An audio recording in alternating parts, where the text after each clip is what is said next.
விபூதி சித்தரை பற்றி பேசுவோம் அப்படின்னு. எப்படி விபூதி சித்தர் உங்களுக்கு தெரிஞ்சுச்சு?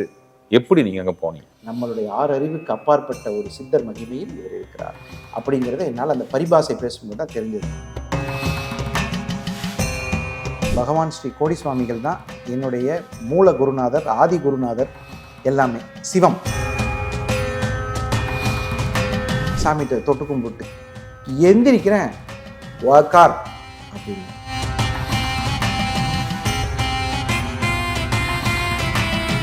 எனக்கு நம்பிக்கை அதுவரை இல்லை, அந்த நிமிடம் வரை நம்பிக்கை இல்லை. ஏன்னா எனக்கு நம்பிக்கைக்குரியதை அவர் செய்யலை. 10 உளுந்த வடையை கொண்டு வந்து அப்படி அவர்கிட்ட பாதத்தில் காணிக்கையாக வைக்க.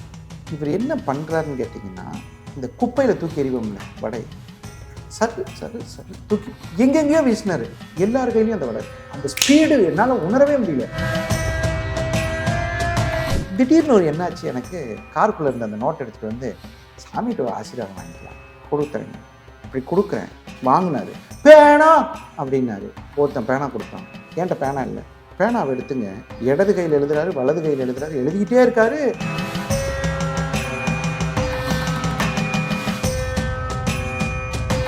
அந்த சுவாமியின் தரிசனத்துக்கு அப்புறம் இன்னும் என்னுடைய வளர்ச்சி அதிகமாக இருக்குது.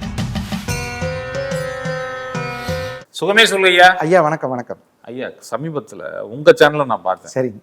வாழும் சித்தர், விபூதி சித்தரை பார்க்க போயிருந்தீங்க. எனக்கு ஒரு இன்ட்யூஷன் வந்துகிட்டே இருந்துச்சு, ஏன் இதை 2-3 வாட்டி பார்க்குறோம்? நேற்று பார்க்குறேன், நேற்று அது வந்துச்சு, இன்னைக்கு தான் இன்டர்வியூ பிளான் பண்ணியிருக்கோம். 2-3 வாட்டி பார்த்துக்கிட்டே இருக்கோமே, ஏன் அப்படின்னு யோசித்தேன். ஏதோ ஒரு விஷயத்த அவர் நம்மளுக்கு உணர்த்துறாரு. இல்லை, எங்கள் யூடியூப்பில் வந்து கணக்கம்பட்டி சித்தர் போட்டிருக்கோம், கோடி சுவாமிகளை போட்டிருக்கோம், விபூதி சித்தர் மட்டும் உங்களுக்கு ஏன் 3 தடவை? அதை தான் சொல்லிட்டேன். 3 தடவை 4 தடவை வரவும் நான் யோசிச்சுட்டு எதுக்கு வருது, ஒருவேளை அவர் நம்ம உறவுகளுக்கு இந்த விஷயத்தை தெரியப்படுத்தணும்னு நினைக்கிறாரோ அப்படின்னு நினைச்சிட்டு தான் வந்தாலும் சொல்லிட்டு ஐயா விபூதி சித்தரை பற்றி. ஆமாம், நீங்கள் காலையில் வந்தோடனே முதல் வார்த்தை விபூதி சித்தரை எடுத்துடலாம். விபூதி சித்தரை பற்றி பேசுவோம் அப்படின்னு. எப்படி விபூதி சித்தர் உங்களுக்கு தெரிஞ்சுச்சு? எப்படி நீங்கள் அங்கே போனீங்க?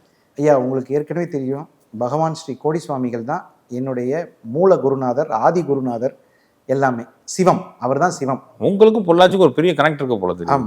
பொள்ளாச்சியில் தான் கோடி சித்தர் இருக்காரு, பொள்ளாச்சியில் தான் விபூதி சித்தர். ஆமாம். அப்போது கோடி சுவாமிகளை தவிர நான் எந்த சித்தர்கிட்டையும் போகிறதில்லை. ஏன்னா அவரே எனக்கு திருப்தியாக இருந்தது. ஒரு நாள் ஆஃபீஸில் நான் உட்காந்து ஜாதகம் பார்த்துட்ருக்கேன். நம்ம ஆஃபீஸ்க்கு பக்கத்தில் பின்னாடி இருக்கிறவங்க எனக்கு ஃபோன் பண்ணாங்க. நாராஜ், நீ தான் சித்தர்னா போவே இல்லை, விபூதி சித்தர்னு ஒருத்தர் பொள்ளாச்சியிலேருந்து கோயம்புத்தூர் வந்திருக்காங்க. கோயம்புத்தூரில் அனுபாவி சுப்பிரமணியர்னு ஒரு கோயில் இருக்குங்க. அது எப்படின்னு கேட்டிங்கன்னா, அனுபாவி, அனுமனுக்கும் வாவி என்றால் மலை, மலையை குடைந்து, அதாவது இந்த சஞ்சீவி மலையை தூக்கிட்டு போகும்போது அங்கே வந்ததா முருகப்பெருமான் தாகம் தீர்த்ததாக சொல்லப்படக்கூடிய அனுபாவி சுப்பிரமணியர் திருக்கோயில். அருமையான திருக்கோயிலுங்க. அந்த திருக்கோயிலுக்கு பக்கத்தில் உக்காந்துருக்காராமா. போகிறதுனா போயிட்டு வா அப்படின்னாங்க. நான் சொன்னேன், நான் எனக்கு அப்பாயின்மெண்ட்ஸ் இருக்குது, அது உன் இஷ்டம் அப்படின்னு சொல்லிட்டாங்க. நீங்கள் உங்கள் அலுவலகம் கோயம்புத்தூர் தானே? கோயம்புத்தூர் பக்கத்தில் பொள்ளாச்சி, எப்படினாலும் ஒரு மணி நேரம் ஆயிடும். இல்லை, இவர் இருக்கிறது இப்போ இங்கே தானே, கோயம்புத்தூர் தானே இருக்கு. அவர் கோயம்புத்தூர் வந்திருக்காரு. அப்புறம் சரின்னு சொல்லிட்டு கோயம்புத்தூரில் ஆஃபீஸில் இருந்துட்டு அப்படியே பேசிகிட்டே இருக்கும்போது மூளை கன்ஃபியூஸ் ஆகுது. என்னடா இது புதுசாக இருக்குது, சித்தர்னு சொல்கிறாங்க, சரி போகலாமா வேணாமான்னு ஒரு குழப்பத்தில் இருக்கு.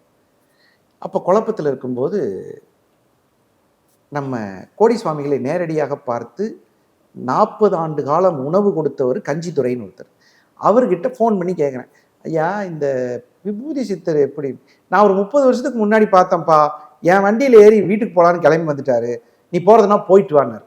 சரி, அப்போ ஏதோ நமக்கு ஒரு லிங்க் இருக்குதுன்னு சொல்லிட்டு வண்டி எடுத்துகிட்டு நேராக அங்கே போகணும். ஒரு அரை மணி நேரம் 3/4 மணி நேரம், நம்ம ஆஃபீஸ்லேருந்து அனுபவி ஒரு 3/4 மணி நேரத்தில் போயிடலாம். தடாகம் ரோடு போயாச்சு. போனோடனே போய் பார்த்தா நல்லா தூங்கிட்டு இருக்கார், கால் நீட்டி பயங்கரமான. நம்ம கோடி சுவாமிகள் எப்படி இருப்பார்னா லீனாக இருப்பார், அவரோட வயிறு இவ்வளோதான் இருக்கும். இவரை பார்த்தீங்கன்னா இவ்வளோ பெரிய வயிறு, பயங்கரமாக அப்படி படுத்து பயங்கரமாக தூங்கிட்டு இருக்கார். அப்புறம் பக்கத்தில் இருக்கவங்கலாம் பார்த்துட்டு ஒரு 5-6 பேர் இருந்தாங்க, எல்லாரும் உட்காந்துட்டு இருந்தாங்க. நானும் சரி பார்க்கலான்னு சொல்லிட்டு, எனக்கு என்னன்னு கேட்டிங்கன்னா 6 மணிக்கு நம்ம சேனலில் லைவ். நான் என்ன நினச்சேன், போவான் வருவான் அவ்வளோதானே, வா போகலான்னு சொல்லிட்டு லைவுக்கு போட்டுட்டு இன்ஃபர்மேஷனை போட்டு கம்யூனிட்டியில் போட்டுட்டு எங்கள் கேமராமேன்ட்ட சொல்லிட்டு நான் போனே வந்துடும், ஒன்றும் பிரச்சனை இல்லைன்னு போயிட்டேன். நான் போகிறேன், தூங்கிட்டு இருக்கார். இது சாத்தியப்படுற மாதிரி தெரியல, நம்ம கிளம்பலான்னு சொல்லிட்டு சாமிகிட்ட தொட்டு கும்பிட்டு எந்திரிக்கிறேன், வாக்கார் அப்படின்னார். என்னடா நம்மளை சொல்லலையாட்டுக்கு வேற யாரையும் உக்காரு அப்படின்னாரு. அப்புறம் ஒன்றும் புரியல. சரி நம்மளை தான். அப்புறம் பக்கத்தில் அவரோட அசிஸ்டன்ட் ஒருத்தர் இருக்கார். உங்களை தான் சொல்கிறாரு உட்காருங்கன்னு. சரின்ட்டு அங்கேயே உட்கார்ற மாதிரி இடம் இல்லை, ஆனால் உட்காந்துட்டேன். ஏன்னா அவரே ஒரு மரத்தடியில் கல் மண்ணாக இருக்குது. உட்காந்து உட்காந்து இப்படி உட்காந்துட்டு எந்திரிச்சார். எந்திரிச்சு உடனே எந்திரிச்சிட்டாரா? உடனே எந்திரிச்சார். எந்திரிச்சு அப்படின்னார். அவருடைய செய்கையெல்லாம் பார்த்துட்டு அமி என் செல்ஃபோன் எடுத்துட்டார். எடுத்துட்டு ஒரு தண்ணி மூடி வச்ச டப்பா அதுக்குள்ளே போட்டுடலாம் அப்படின்னு நினைப்பாரோன்னு நான் நினச்சேன். போடாமல் கீழே வச்சுட்டார். அந்த செல்லை அப்படி தூக்கி போட்டார் என்கிட்ட. நான் கேட்ச் பிடிச்சி என்ன சாமி அப்படி பாட்டு போடு, பாட்டு பாட்டு பாட்டு பாட்டு பாட்டு போடு அப்படின்னா. என்னடா ஒன்றும் புரியலையேன்னு சொல்லிட்டு என்ன பாட்டு போட சாமி? எம்ஜிஆர் பாட்டு பாருங்க. எம்ஜிஆர் பாட்டு. உன் வாழும் அவர் என் கண்ணும் ஒரு வாழும் விழியும் சந்தித்தால் அதை போட உன் விழியும் என் வாழும் சந்தித்தால். நான் சாமி அப்படின்னு அதை போடு அதை போடு அதை போடு. அப்புறம் அடுத்து போட்டு அந்த பாட்டு முடிஞ்சோடனே உனக்கும் எனக்கும் தான் பொருத்தம் எத்தனை கண்களுக்கு வருத்தம் அப்படின்னா எல்லாம் பார்க்குறாங்க. அப்புறம் இப்படி பார்க்குறாரு. அப்புறம் பார்த்தீங்கன்னா நாங்கள் இந்த நிகழ்வு நடந்துட்டு இருக்கும்போது எனக்கு இந்த லைவ் டைம் ஆச்சு. லைவ் டைமு உள்ளே அடிச்சுட்டே இருக்கு. உட்கார் அப்புறம் போகலாம். 6 மணி ஆயிடுச்சு. 6 மணிக்கு அவர் விடுற மாதிரி தெரியல. என் கூட ஒருத்தரை கூப்பிட்டு போயிருந்தேன். அவர் உனக்கு இது சரியான இடம், நான் கிளம்புறேன்னு போயிட்டார். அப்புறம் சில கேள்விகள்லாம் சொன்னார். இப்படி எல்லாம் பண்ணலாம். அப்புறம் நம்ம இந்த சினிமாவில் கொஞ்சம் நடிக்கிறனால அதெல்லாம் கேட்டேன். இதெல்லாம் செய்யலாமா, இது செய்யலாமா, அதெல்லாம் நடக்கும் அப்படின்னாரு. ஜோசியத்தை நல்லா பார்க்க சொன்னார். ஒரு அம்மா வந்துச்சு. எனக்கு நம்பிக்கை அதுவரை இல்லை. அந்த நிமிடம் வரை நம்பிக்கை இல்லை. ஏன்னா எனக்கு நம்பிக்கைக்குரிய எதையும் அவர் செய்யலை. அந்த அம்மா வந்து ஒரு 10 வடையை கொண்டு வந்து 10 வடை அப்படின்னு நான் நினைக்கிறேன். 10 உளுந்த வடையை கொண்டு வந்து அப்படி அவர்கிட்ட பாதத்தில் காணிக்கையாக வைக்கிது. இவர் என்ன பண்ணுறாருன்னு கேட்டிங்கன்னா, இந்த குப்பையில் தூக்கி எறிவோம்ல வடையை, சரு சரு சரு தூக்கி எங்கெங்கேயோ வீசினார். எல்லார் கையிலையும் அந்த வடை இருக்கு. அப்படி பார்த்துட்டு சுற்றி இருக்கும் எல்லா கையும் எல்லாருக்கும் போயிடுச்சுங்க. அந்த ஸ்பீடு என்னால் உணரவே முடியல. அந்த இது முடியறதுக்குள்ள அந்த அம்மா எனக்கு வணக்கம் சொல்லிச்சு. ஐயா நல்லா இருக்கீங்களா? நல்லா இருக்கீங்க. நீங்கள் யார்? ஐயா நீங்கள் நல்ல நேரம். ஆமாங்க சாமி அப்படிங்கிறேன். இந்த கால் நடக்குது இல்லை, முந்தா நாள் வந்து பார்த்துட்டு போனேன், அதுலேருந்து நடக்குது அப்படின்னாரு. கால் வலி போயிடுச்சாம்மாண்ணே? ஆமாங்க போயிடுச்சுங்க. அதுக்கு நன்றிக்கு தான் இன்றைக்கி வந்து வாழ்த்து சொல்லிட்டு போய் இவர் நான் பேசுகிறத விட்டுட்டு இவர் பாட்டு கேட்டுருக்கார். அப்புறம் கொஞ்சம் நேரம் பாட்டெல்லாம் கேட்டு அப்புறம் என்னை எந்திரிக்கவே விடலைங்க. நீங்கள் நம்ப மாட்டீங்க, 4.5 மணி நேரம் 9 மணி ஆயிடுச்சு. பூரா ஒன்றுமே இல்லை, எல்லாம் இதாகிடுச்சு. அப்புறம் அப்படியே உட்காந்துட்ருக்குறேன். வீட்டுக்கு போகணுமா? வீட்டுக்கு அப்புறம் போகலாம். நான் எதை போக சொல்ல போகிறாராட்டிருக்குன்னு ஆர்வத்தில் இருந்து அப்புறம் போகலாம் அப்படின்ட்டு. அப்புறம் கொஞ்சம் நேரம் உட்காந்துருந்தேன். அப்புறம் காலை நீட்டி அப்படி கால் நீட்டி அப்புறம் சொல்லு அப்படின்னு நான் சொன்னேன். எனக்கு இப்படி போயிட்டுருக்குது, எல்லாம் நல்லாயிருக்கு அப்படி இப்படின்ட்டு. அப்புறம் ஒரு பாட்டு பாடினார். ஒளிமயமான எதிர்காலம் அப்படின்னு பாடினார். பாடினோடனே அந்த பக்கத்தில் இருக்கிறவர், சாமி நிறைய விஷயங்களை பாட்டில் தான் சொல்லுவார், நல்லாயிருக்கும், ஒன்றும் பிரச்சனை இல்லை. எனக்கு ஒரு ஆசை இருந்துச்சு. என்னன்னு கேட்டிங்கன்னா, நம்ம இந்த ஜோசியராக இருக்கிறதுனால இந்த ஜோசியர் டிப்ஸ் எல்லாம் இருக்கு இல்லைங்க, அதுக்கெல்லாம் சில நோட்டு வாங்கி வச்சுருந்தேன். ஒரு 450 ரூபா அந்த நோட்டோட விலை. கொஞ்சம் நல்லா இருக்கட்டும் அப்படின்னு சொல்லி ஒரு ஆசையில் எழுதி வைக்கலாம். திடீர்னு ஒரு என்னாச்சு, எனக்கு காருக்குள்ளே இருந்த அந்த நோட்டை எடுத்துகிட்டு வந்து சாமிகிட்ட ஒரு ஆசீர்வாதம் வாங்கிக்கலாம் கொடுத்துறேங்க. இப்படி கொடுக்குறேன். வாங்கினாரு. பேனா அப்படின்னாரு. ஒருத்தன் பேனா கொடுத்தான். என்கிட்ட பேனா இல்லை. பேனாவை எடுத்துங்க, இடது கையில் எழுதுறாரு, வலது கையில் எழுதுறாரு, எழுதிக்கிட்டே இருக்காரு. ஒரு 1/4 மணி நேரத்தில் அந்த நோட்டு தீர்ந்து போச்சு. எழுதிக்கிட்டே இருக்காருங்க. சரின்ட்டு போகும்போது வாங்கிக்கலாம்னு சொல்லி அவர்கிட்ட அந்த நோட்டை கொடுங்கிறேன். நோட்டு இருக்கட்டும் போ. என் காரில் இருக்கிற புது வேஷ்டி எனக்கு மறந்துருச்சு. ஒரு நல்ல வேஷ்டி வச்சுருந்தேன், போய் வேட்டி எடுத்துட்டு வா அப்படின்னாரு. எனக்கு என்ன வேஷ்டி? அந்த கூட இருக்கிற அவரோட அசிஸ்டன்ட் சொல்கிறாரு, ஏதாவது வேஷ்டி வண்டியில் வச்சுருக்கீங்க? தெரியலைங்க. போய் பார்த்தா இவ்வளோ பெரிய கோல்டு பார்டர் வேஷ்டி ஒன்று. ஆமாம். அப்போ தான் எனக்கு அந்த உணர்வு புரியுது. ஓ அப்படின்னு சொல்லி அப்புறம் அந்த வேஷ்டி எடுத்து வந்து இப்படி கொடுத்தேன். அப்படி உதறி அப்படி மேலில் போட்டுக்கிட்டார். நல்லா இருக்கா அப்படின்னா, நல்லா இருக்கு சார். அப்புறம் நாளைக்கு காலையில் வா அப்படின்ட்டார். திருப்பி மறுநாள் காலைல போனேன். அப்போ ஒரு ஆசீர்வாதம் பண்ணார். அப்புறம் அன்னைக்கு மறுநாள் காலையில் என்னாச்சுன்னு நினச்சாருன்னு தெரியல, வேலை வேலை அப்படின்ட்டார். அப்புறம் போயிட்டோம். உண்மையை சொல்லப்போனால் அந்த சுவாமியின் தரிசனத்துக்கு அப்புறம் இன்னும் என்னுடைய வளர்ச்சி அதிகமாக இருந்தது. அவருடைய சில செய்கைகள் என்னுடைய அறிவுக்கு எட்டாமல் இருந்தது. என்னால் புரிஞ்சுக்க முடியல. நிறைய விபூதி அள்ளி தலையில போட்டார். உங்க தலையில? ஆமா, தலையில போட்டார். இந்த மூஞ்சிலாம் தேய்ச்சி விட்டாரு. அப்புறம் நிறைய விஷயங்கள்லாம் செஞ்சார். ஒரு அம்மாவுக்கு விபூதியை அப்படியே அள்ளி தண்ணியில் போட்டு கரைச்சி குடின்னு சொன்னார். இந்த மாதிரி நிறைய நாங்கள் போனப்பே நிறைய பேர் வந்திருந்தாங்க.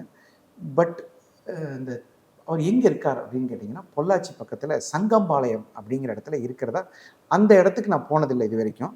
ஆனால் இங்கே அவர் வந்திருக்கும்போது வந்து பார்த்தோம். அப்புறம் எப்பயுமே வந்தால் ஒரு நாள் 2 நாளில் போயிடுவார். நாங்கள் இருக்கும்போது பார்த்தீங்கன்னா பயங்கரமான மழை வரக்கூடிய சூழ்நிலை. ஒரு நல்ல மழை வர, அது பனிகாலம் இல்லை, ஐயோ பனிகாலம், பயங்கர மழை வரக்கூடிய சூழ்நிலையில் நான் சொல்கிறேன் ஒன்றும் வராது அப்படின்ட்டார். அந்த மாதிரி அப்புறம் நிறைய விஷயங்கள் கேள்விப்பட்டதெல்லாம் நிறைய இருந்தது. என்னோட அனுபவத்தில் என் வண்டியில் இருக்கிற ஒரு பொருள் எனக்கே மறந்துருச்சு. பின்னாடி வச்சுட்டு அதை மறந்துடுவோம்ல. ஆனால் அவர் ஞாபகம் பண்ணி கேட்டது ஒன்று, அந்த பெண்மணி எனக்கு கால் வலி சரியானதுன்னு சொன்னது. 2வது என்னுடைய ஜோதிட தொழிலை பற்றி சொன்னது. இதெல்லாம் பார்க்கும்போது எனக்கு வந்து சித்தர் அனுபவங்களில் ஏற்கனவே நான் கணக்கம்பட்டி சித்தரை நேரில் பார்த்துருக்கேன். கணக்கம்பட்டி சித்தரை நேரில் பார்க்கும்போது ஒரு 2005, 6 அந்த சமயத்தில் நான் போய் நேரடியாக பார்த்துருக்கேன். இப்போ சமீபத்தில் கூட போய் பார்த்துட்டு வந்தேன். அதை பார்த்துருக்கேன் நான். என்னுடைய சித்தர்கள் அனுபவத்தில் இது ஒரு புதுவிதம். இது ஒரு நம்ம பார்க்கக்கூடிய விஷயத்தில் எனக்கு ஒரு நல்ல அனுபவம். இதில் இன்னொரு உண்மையை சொல்லப்போனால், அவங்களெல்லாம் பார்க்கும்போது நான் பக்குவத்தில் இல்லை. புரவிபாளையம் கோடி சுவாமிகளை பார்க்கும்போது எனக்கு வந்து 14 வயசு. அவரை பார்க்கும்போது யூத். இவரை பார்க்கும்போது தான் அந்த மெச்சூரிட்டியில் இருக்குது. சரி, எந்த மாதிரி நடந்துக்கணும், பக்கத்தில் இருக்கலாம், ஒரு தைரியமாக கேட்கலாம். அந்த அணுகுமுறை வந்து எனக்கு இந்த வயதில் நேரில் கண்ட ஸ்தூல உடம்புக்கு தெரிந்த ஒரு அற்புதமான ஒரு சித்தர் வரிசையில் இவர் விபூதி சித்தர். இப்போ உங்கள் அனுமானத்துலையும் கேட்குறேன், இப்போ நீங்கள் பார்த்த அந்த சூழ்நிலை வச்சு கேட்குறேன், நம்ம உறவுகள் என்ன மாதிரி சவால்கள் சந்திக்கிறவங்க அவரை போய் பார்க்கலாம், இல்லை எல்லோரும் போய் பார்க்கலாம்? எல்லாருக்கும் அனுமதி உண்டு. அங்கே வந்து நீங்கள் வந்து காசு டிக்கெட்டு போகணும், பணம் அங்கே முக்கியமே இல்லை. பணமும் தேவையில்லை. அவரை நேரடியாக பார்க்கலாம். அவர் சில பேர் கூட மட்டும்தான் பேசுவார். சில பேர் கூட மட்டும் பேசுவார். சில பேர் பேசுகிறத இன்னொரு விஷயம் உங்கள்கிட்ட சொல்லிடுறேன்.